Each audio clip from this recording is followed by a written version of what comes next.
Got to give Ohio State credit. Did a really good job today. We did some things that were good enough to win, and other things we did not. Can't have the ball inside the 5-yard line twice and come out with no points.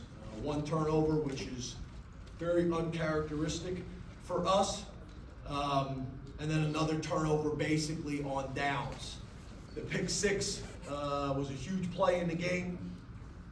But we only scored 6 points on offense. We scored 7 points on defense against a really, really good team. Are they good on defense? Yes. But do we got to find ways to manufacture points and yards? There's no doubt about it. So we didn't get it done. Give them a ton of credit. And I open up to questions. Go with Rich on the right. James, on your left. On that series in the fourth quarter at the 3, did you consider giving the ball to Tyler Warren on any of those plays? Yeah, we gave the ball to the running back, I think 3 times. Threw the ball on the last one. Yeah, should we probably have given the ball to Tyler Warren after the plays he made? Yeah, I get the question. I get it. James, I'm sure part of the decision to go there on 4th down is that you still have 3 timeouts, and you could pin them really deep if you don't get it. What happened with your defense that had been playing relatively well throughout the game that it wasn't able to stop them there? Yeah, not only that, you could get a safety and get the ball back, which puts you in position to win the game. Get a 2-point safety and the ball back, 3 timeouts. They had a championship drive right there at the end. We did not play well in an obvious running situation. Did not handle, I think, the fact that the offense didn't score in that situation well. Jared on the left. Hey, Coach Franklin, right here. I know after a win, we hear you talk about, hey, let's enjoy this win for 12 hours. After a loss like today, is the focus, hey, let's look at Washington, or is it let's rest and regroup? No, we gotta do a great job of making sure we come in tomorrow, make the corrections, but then Sunday night we gotta flush it and move on to Washington. We can't allow one loss to turn into 2. The reality of college football is everything is still ahead of us. And we got to do a great job of making the corrections, eliminating the things that were unforced errors that happened today, and then we got to find a way to get a win next week at home.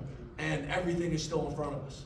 Neil and then Andrew. James, can you address some of the pre-snap, post-snap penalties, and particularly the one that gave them a first down on their second touchdown drive? What did you see there? Yeah, jumping off sides in an obvious 3rd down situation.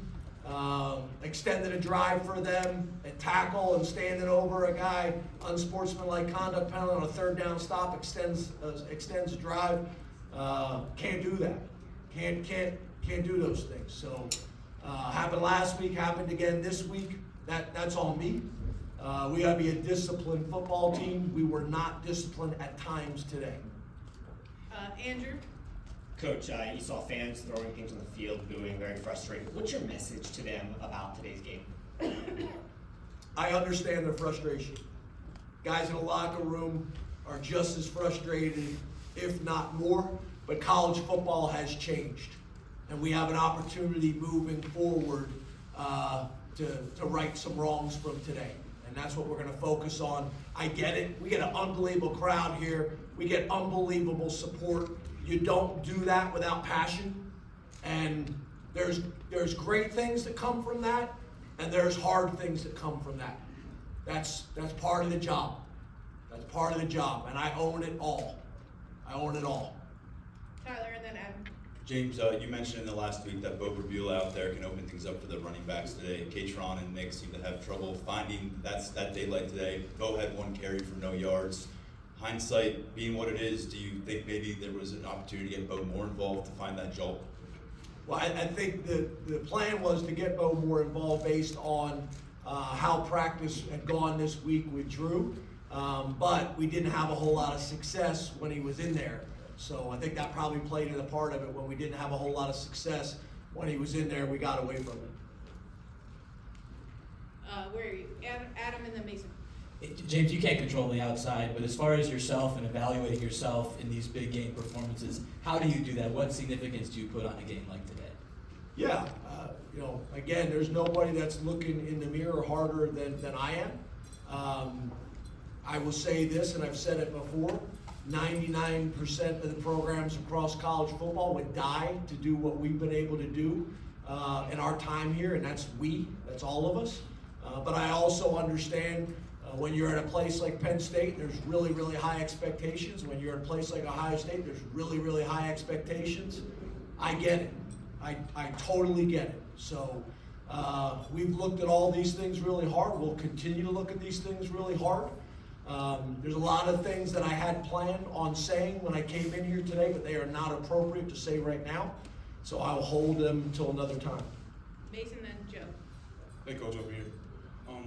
Without no Carter's play today, obviously 2 sacks, but also, like you said, the offsides play. What's it like kind of watching him knowing that he can also do great things, but also kind of hurt you in some ways with penalties and other poor plays? Well, right now, in this setting, I'm going to focus on the positive things he does, and he's an impactful player.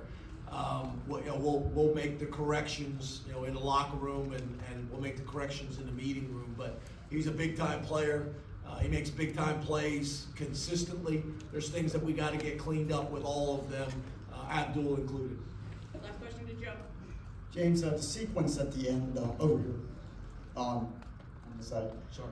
At the end of the first half, getting at the first and goal and 3, and then that play in the corner that ended up being an interception. What went into that play call, and what did you see from that play? What did I see on the play that they overturned to an interception? Yes. Drew made a nice throw. We had a chance to come down with the ball. They called it as an incomplete at first. Then they reviewed it, called it as an INT. The guys that are watching on TV got a better idea of how that whole thing played out. There was a ton of 50-50 calls in this game that you could call in either direction. There was a ton of them in this game. The fumble on the sideline in the near arm that goes out at the 2-yard line, obviously, and is called a touchdown. There's a ton of calls, 50-50 calls that could go either way. And in that type of game, they're critical. They're critical. Besides that, I don't have a whole lot more for you. But, obviously turning the ball over in the red zone and getting stopped on downs, 2 turnovers inside the 5, that's really the story of the game. Thank you, Coach.